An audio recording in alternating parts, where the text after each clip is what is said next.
Good morning, students. So, here, as after chapter 1, I'm going to first share the video of chapter 2, first lecture, that is about the reproduction in flowering plants. As this chapter is now mainly about the sexual reproduction in case of flowering plants. So, main part of plant which plays role in the sexual reproduction, that is the flower. So in first lecture or in my first video, I'm just going to discuss about the main or basic things about the flower as well as the structure of anther. So usually we say that the organ which helps in sexual reproduction is main, that is flower. It is the main organ which helps in our sexual reproduction. If we draw the diagram, the all the parts of flower, they are sits on the main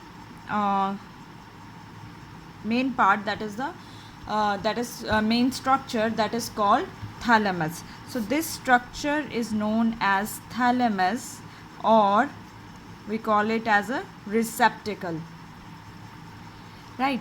From this thalamus there arise a swollen portion, then there is a longer tube and bulb like structure. So this bulb like structure which receive pollen grain, that is known as stigma, right? And after the stigma, as you can see, there is a long, slender, soft structure.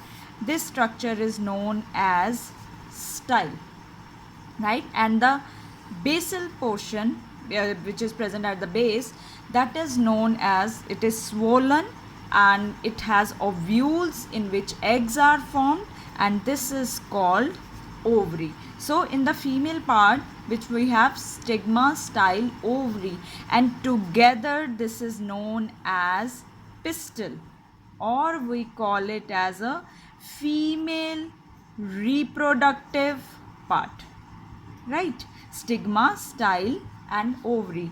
The another structure which arise from the thalamus, that is with the two lobes and with the long filament, and that is our male reproductive part, right? As you can see, there are two lobes and one long structure. So these two lobes which look like a lobe like structure, that is called anther, and this is our filament. So anther plus filament, that is known as stamen, and stamen is male reproductive part. Clear? So anther and filament. Now, and this is a thread like structure, and pistil is a female reproductive part. Then you can see that there are the colored petals which play very important role in the pollination also. These petals, they play very important role at the time of reproduction also. So these colored portion, that is called petals, right? And there is another small structure at the base of the thalamus, which is small green small green structure, which is known as sepals, right? Petals are usually, maximum of the times in flowers, they are brightly colored, and all petals, if you combine all petals together, they are known as corolla. Why they are brightly colored? To attract insects as well as birds for the pollination. So when all petals are combined, they are known as corolla. Same, there is another word for sepals also. When all sepals, they are combined, that is known as calyx. So these terms are very important for you to know as we are going to start with this chapter, that what is calyx, what is corolla. Next important portion which play role in reproduction is androecium. Who we call androecium? As you can see, this is male part. So all stamens together, they are known as androecium. And what is gynoecium then? All pistils, they together known as gynoecium, right? So this is the main introduction about your flower. Now next, usually what we say that flower, what is flower? Flower is a modified stem. In your NCERT book, it's written that it is a modified stem. If you need to understand this, then suppose this is our stem, and in every stem there are nodes and there are internodes, right?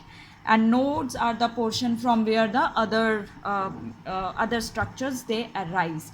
Now or meristem. So on the tip there is present which meristem? That is the apical meristem.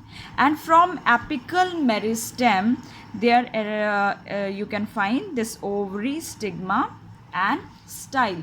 And from the nodes there are the other portions of the flower arise. So when we just press this structure, if we press this structure, if this structure is pressed, then it looks like this structure, that what just we have drawn, right?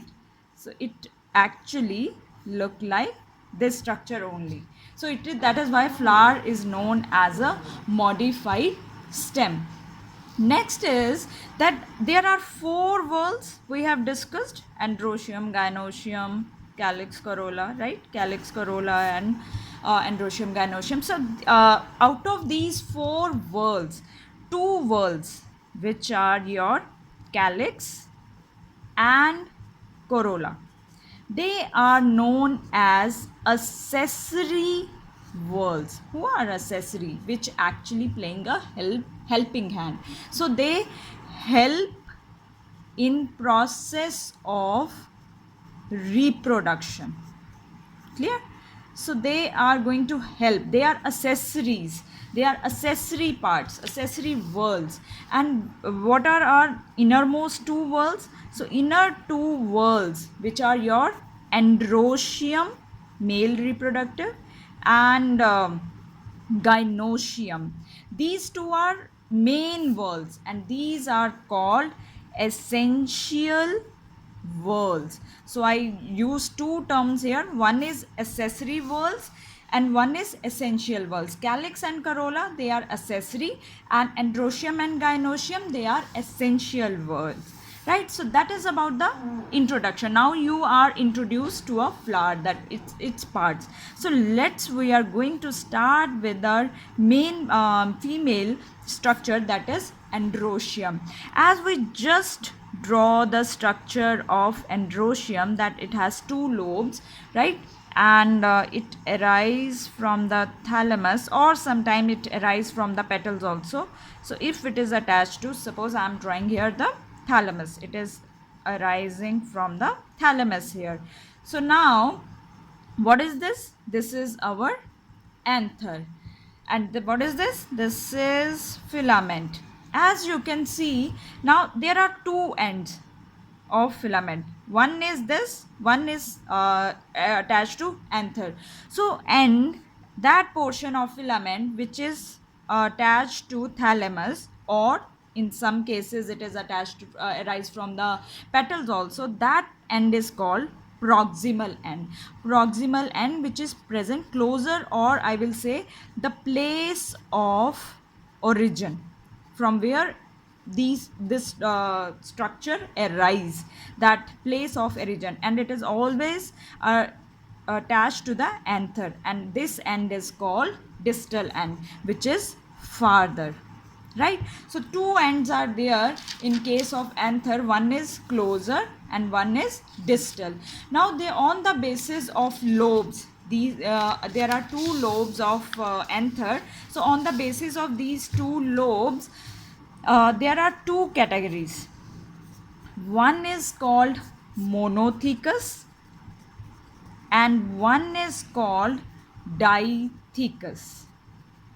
Now, first question arises in mind, what is theca? Because we know mono, di, we know these words. What is theca?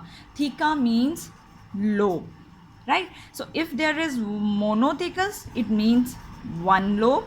If they are dithecous, it means two lobes. So anthers can be monothecous or they can be dithecous. And that is one key point here, that in each lobe there are present two pollen sacs. Two pollen sacs are present in, if I will not, I'm discussing this video, I'm going to discuss this structure in my another video, second video. So like this, if your anther is bilobed, then there will be how many pollen sac? 4 pollen sacs, because each lobe, see, it's like this, one lobe, how many sacs? 2 sacs, 2 pollen sacs. 2 lobes means 4 pollen sacs, right? So if your anther is bilobed, then how many pollen sacs will be there? 4 pollen sacs. So example of monothecous, usually monothecous type of anther, they can be seen in okra. Okra is what? It is bhindi. It is seen in okra, and it is seen in cotton also, cotton family plants. Then it is very prominent in hibiscus also. Then malvaceae family plants, they are also having monothecous. Then dithecous is can be observed in your solanum family, that is your Solanum tuberosum potato, and also sometime observed in the datura plant, right? So that is about the categories of androecium, or categories of anther. Now just before we discuss the detailed structure of androecium, as you can see, these are the two lobes, right? Now through which they are attached, this structure that is called connective, and this connective is sterile in nature. Sterile means, there are two words, sterile and fertile. Sterile means it does not play role in reproduction. I'm not saying the lobes, I'm saying this portion. This portion does not play role in reproduction because it is a sterile part of the anthers. So here is about your introduction. In my next video, we are going to discuss about the sectional view of anther.